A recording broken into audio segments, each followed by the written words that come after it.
जितने आस्था चैनल पर कथा सुन रहे हो, जितने फेसबुक और यूट्यूब पर सुन रहे हो, बहुत सावधानी से सुनना। 2 बार पशुपति व्रत कर लिए, आपने ये कर लिया, आपने प्रदोष कर लिया, आपने सोमवार कर लिया, आपने सारे अनुष्ठान कर लिए, बहुत सारे उपाय भी करे, तो बुधवार के दिन अगर शंकर पर 1 लोटा पानी चढ़ाया जाता है तो जिन लड़कियों का विवाह नहीं हो रहा, जिन बच्चों का विवाह नहीं हो रहा, उन बच्चों के भी विवाह हो जाते हैं। हमारा जिसके यहाँ लक्ष्मी नहीं टिकती हो, पैसा घर में नहीं आता हो, बहुत चिंता लगी रहती हो, लक्ष्मी से जुड़ी हुई, व्यापार से जुड़ी हुई, पैसा आ ही नहीं लिया, बहुत मेहनत कर रहे हो। अगर मौका लगे ना आप लोगों के जीवन में और आपका, हम तो नवयुवक बेटा बेटी से कहेंगे, तुम कंपटीशन एग्जाम में बैठने जा रहे हो, परीक्षा देने जा रहे हो, तुम कोई इंटरव्यू देने जा रहे हो, कोई सरकारी नौकरी की तैयारी करने जा रहे हो, एक बात अपने भीतर उतार कर रखो। कभी कभी जिंदगी में अगर तुमको अच्छा लगे तो प्रयास कर देखना, पूरी मेहनत करो, अच्छी पढ़ाई करो, अच्छी मेहनत करो, दिल से पढ़ो, दिल से मेहनत करो, रात दिन एक कर दो।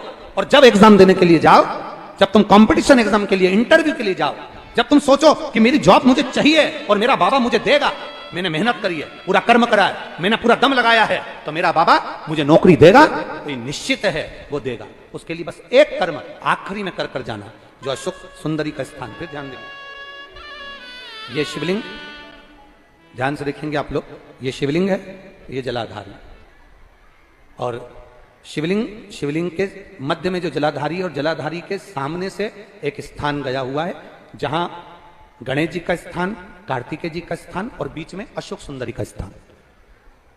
जो ये जलाधारी है, इस जलाधारी पर लाल चंदन की 7 बिंदी, कितनी बिंदी लगाना है आपको? 7। लाल चंदन की जलाधारी पर 7 बिंदी। अशोक सुंदरी का जो स्थान है, वहां पर केवल पीले चंदन की 5 बिंदी। कितनी लगाना है? 5 बिंदी।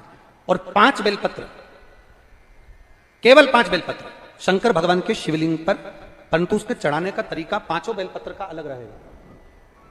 थोड़ा ध्यान देंगे, 5 बेलपत्र जो आप चढ़ा रहे हैं, उसकी डंडी का जो मुख है, वो आप 5 स्थान पर पशुपति भगवान का स्मरण कर डंडी का जो मुख है वो 5 स्थान पर अलग अलग स्थान होना चाहिए। आप थोड़ा ध्यान दे रहे हैं, 5 स्थान पर डंडी का जो मुख है वो 5 स्थान पर अलग अलग होना चाहिए, और 5 स्थान पर अलग अलग होकर बाबा को स्पर्श कर अपने दिल की बात कर जब आप पूरी मेहनत कर लें, पूरी पढ़ाई कर लें, तब तुम आखिरी में भगवान की शरणागति में जाकर कहना, बाबा ये मेरा विश्वास कहता है कि तू मुझे इस एग्जाम में निकालेगा और मुझे नौकरी देगा। तब ये चढ़ाकर बाबा से विनती कर फिर अपने गंतव्य पर जाना, बाबा उसको स्वीकार कर तुझे फल देगा ही। ये 5 बेलपत्र जो आप चढ़ा रहे हैं, अलग अलग स्थान पर नियुक्त कर रहे हैं, इसका मतलब ये होता है कि हमारी सारी राहों को खोल देना। मेरी जीजियों, एक बात अपने जीवन में उतार कर रखना, कभी जिंदगी में अगर कभी ऐसा योग लगे, कभी तुम्हारे जीवन में कभी ऐसा लगे, एकादशी के दिन गंगा के जल में मात्र 7 बेलपत्री डालकर, जो नंदीश्वर भगवान अर्थात जो शंकर जी के शिवलिंग के सामने नंदी होता है, उस नंदी के चरण पर गंगा का जल चढ़ाकर बेलपत्री शिव पर समर्पित कर देता है, उसके घर में रुपया रुकना चालू हो जाता है। फिर वो गलत जगह पर नहीं जाता, गलत स्थान पर वो धन जाएगा ही नहीं। बेटा अगर व्यसन में पड़ा हुआ है, मदिरा पान में पड़ा हुआ है, मांसाहार में, जुए आदि में जा रहा है, तुम्हें लग रहा है कि मेरा बेटा गलत मार्ग पर जा रहा है, ये मित्र दोस्ती गलत हो रही है, वो सही जगह पर आ जाए, करना है। कई लोग इसको धन के लिए भी करते हैं, संपदा के लिए अर्थात जिसका व्यापार नहीं चलता, जिसके घर में पैसा नहीं आता, या नौकरी नहीं लग रही, या सर्विस नहीं लग रही, आप अप्लाई कर रहे हो, जगह जगह जाकर इंटरव्यू भी दे रहे हो और पैसा नहीं आता, तो उसके लिए भी प्रयास किया जाता है। पर उसके लिए यहाँ पर जो धन के लिए करते हैं, उसके लिए विष्णुपति के लिए करते हैं। मतलब जैसे गंगा के जल में तुलसी के 11 पत्ते डाले जाते हैं, और उसको किसी भी नारायण के मंदिर में, राम कृष्ण शिव शंकर नहीं, राम कृष्ण भगवान विष्णु दत्त आदि जितने नारायण के मंदिर है, उस मंदिर में किसी भी पात्र में, एक छोटे से पात्र में उसको भरकर रखी जाती है महाराज। उससे भी जॉब, सर्विस, नौकरी में सफलता प्राप्त होती है, परंतु वो भी एकादशी को ही होता है। कुछ देर तक पात्र को रखा जाता है, फिर वही पात्र का जल किसी भी वृक्ष के नीचे डाल दिया जाता है, उससे भी नौकरी के लिए फायदा नहीं। इसलिए कहते हैं एकादशी के दिन चावल मत खाओ, कहते कि नहीं कहते? और क्या कहते हैं? द्वादशी के दिन चावल खाना जरूरी है।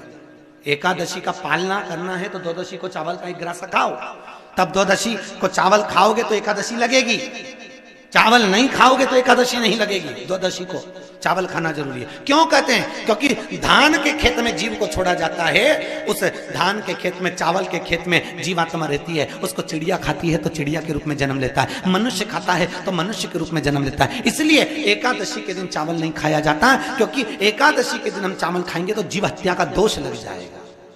फिर कब खाना है? द्वादशी के दिन। द्वादशी के दिन क्यों खाया जाता है?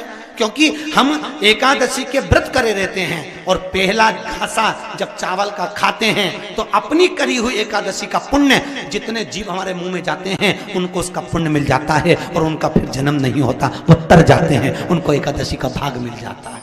इसलिए कहते हैं एकादशी को चावल मत खाओ पर द्वादशी को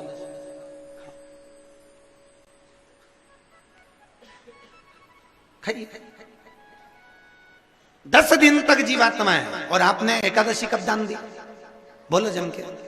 12वें के दिन, 13वें के दिन आपने एकादशी का दान दिया, वो मिली उनको? अरे बोलो अच्छे से। कई कई तो अभी तक कर रही होगी, हमारे दादाजी के निमित्त की कर रहे हैं। शिवालय के अंदर जब आप पहुंचे, आपके हाथ में जल का लोटा हो, पात्र हो ना हो, आपके हाथ में एक बेलपत्र हो ना हो, पर इतना जरूर याद रखना कि शंकर जी पे चढ़ी हुई अगर बेलपत्र भी आपको मिल जाए और आप उसको धोकर भगवान शंकर को समर्पित कर देते हो तो उतना ही फल मिलता है जितनी आप बेलपत्र को लेकर आए हो, शंकर जी को आपने समर्पित करा है, उतना ही फल शिव जी पे चढ़ी हुई बेलपत्र को चढ़ाकर भी प्राप्त कर सकते हो।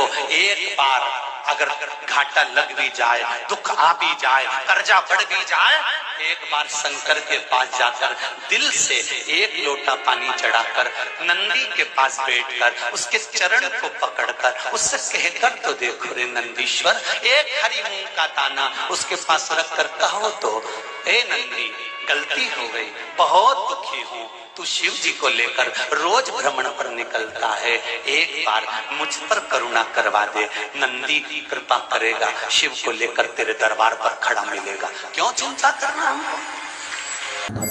श्री शिवाय नमस्तुभ्यम। सब बोलिए एक बार जमकर, श्री शिवाय नमस्तुभ्यम। प्रैक्टिकल जरूर करना, कहीं सियोर वाला महाराज झूठ तो नहीं बोल रहा। शास्त्रों की बातें हमारे जीवन में हमें सुख प्रदान करे, इसलिए इस भाव का आनंद करते हुए आज की कथा को विराम देते हैं। श्री शिवाय नमस्तुभ्यम। मेरे चैनल को सब्सक्राइब करें, बेल आइकन प्रेस करें, जिससे कि आपको लेटेस्ट वीडियो की नोटिफिकेशन मिल जाएगी।